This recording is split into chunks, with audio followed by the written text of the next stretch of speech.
Let me tell you why I think this commandment is misunderstood. It's the one about how you should have no other gods before me. Probably in your life, if you've read through the Ten Commandments, you probably were reading through there, and when you got to this one, you thought, well, thank God I've got at least one of them taken care of.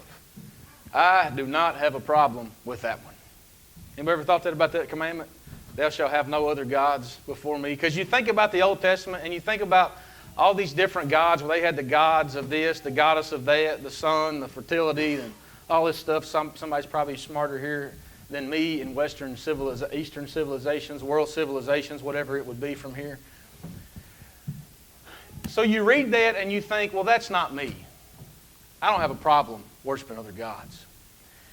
And then when we read that, when you know that it's more than that, when you realize that somebody tells you that, hey, this is more than just like the god of the sun and the goddess of fertility and all these other things, you somehow learn that means that God should come first, right?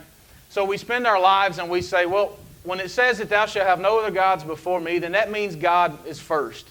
And for some reason, naturally in our lives, we think if God is any part of our life, that He must naturally is first. And nobody in here would disagree with the statement that God should come first. If you're here this morning, you probably believe that.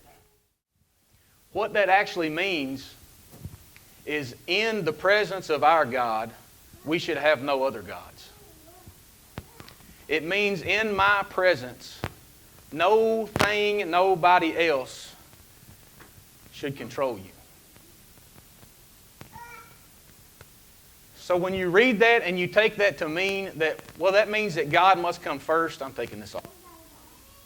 When that means that God must come first, it doesn't mean that you should let all these other things in your life control you, but then you should still follow God if He trumps those things. What He meant was that there is nothing in your life that should control you and who you become but God. Nothing else should have control of your life but God.